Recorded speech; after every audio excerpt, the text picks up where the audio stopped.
Good day, what is up classmate out there? I'm back again for another video. I hope you're alright and please stay still because we're going to talk just a little bit about children literature. A certain book is not published without its author or storyteller, and Eric Carle, an author, designer, and illustrator would not prove me wrong about that.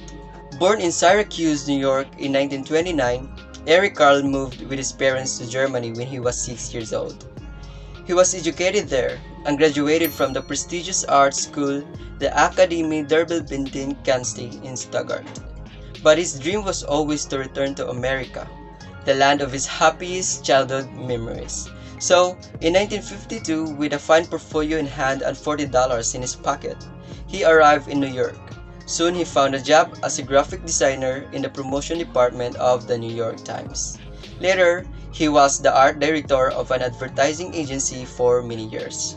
Eric Carle is acclaimed and beloved as the creator of brilliantly illustrated and innovatively designed picture books for very young children. His best-known work, The Very Hungry Caterpillar, has eaten its way into the hearts of literally millions of children all over the world and has been translated into 66 languages and sold over 50 million copies. Since The Caterpillar was published in 1969, Eric Carle has illustrated more than 70 books, many bestsellers, most of which he also wrote, and more than 150 million copies of his books have sold around the world. You know what? The story of The Very Hungry Caterpillar is not just a masterpiece of Eric Carle, but also it reflects his childhood being an adventurous and insect enthusiast. Interesting, huh? So let's hear it out. It was Sunday morning. Little Eric and Big Eric are walking through the forest of Feuerbach near Stuttgart in southwest Germany. Eric turns over stones, knocks on tree barks, and shows Eric the many small, hidden creatures bustling in their micro-universe. The father explains the ways of life of ants, beetles, and worms to his son. Then he carefully puts the tiny creatures back where they belong. He later had the idea of creating a book of insects like caterpillars and beetles as metaphors for childhood. His message to children: I, too, can spread my wings and fly into the world. What an interesting children's literature it is, isn't it? I cannot surely wait what is the story all about. So, please listen. In the light of the moon, a little egg lay on a leaf. One Sunday morning, the warm sun came up and popped. Out of the egg came a tiny and very hungry caterpillar. He started to look for some food. On Monday, he ate through one apple, but he was still hungry. On Tuesday, he ate through 2 pears, but he was still hungry. On Wednesday, he ate through 3 plums, but he was still hungry. On Thursday, he ate through 4 strawberries, but he was still hungry. On Friday, he ate through 5 oranges, but he was still hungry. The next day was Sunday again. The caterpillar ate through one nice green leaf, and after that, he felt much better. Now, he was not hungry anymore, and he was not a little caterpillar anymore. He was a big, fat caterpillar. He built a small house called a cocoon around himself and stayed inside for more than 2 weeks.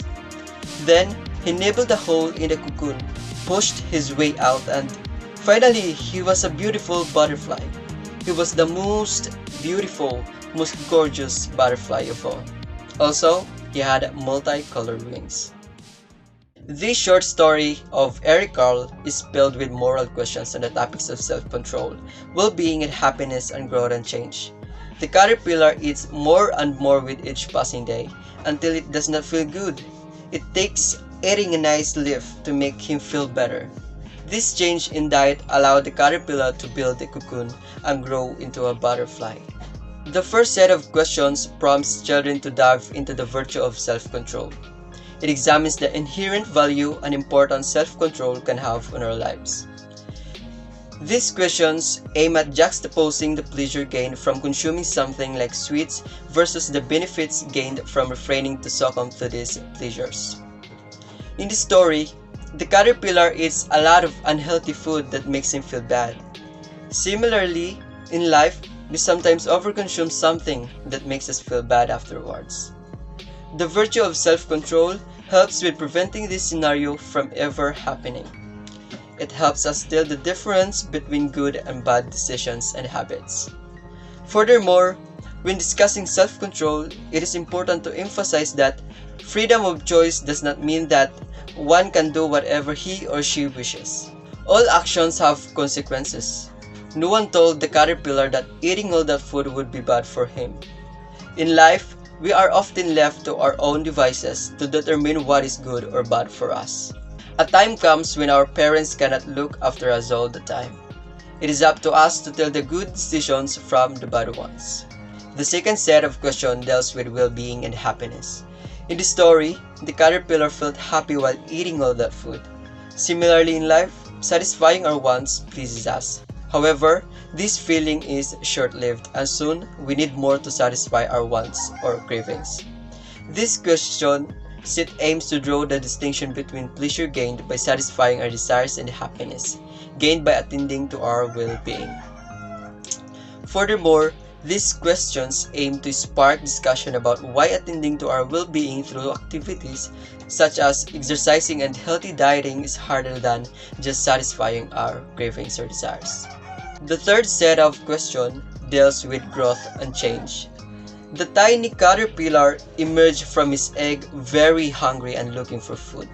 Similarly, we too are born with a craving for food and certain experiences. The caterpillar eats many different food each day. After eating too much, the caterpillar ends up with a tummy ache, so he turns his attention to a nice green leaf.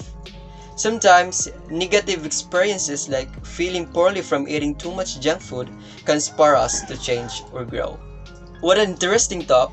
I hope I was able to carry you away to the story of the hungry caterpillar and of course to its author, Carle. That's all for today. Keep safe always.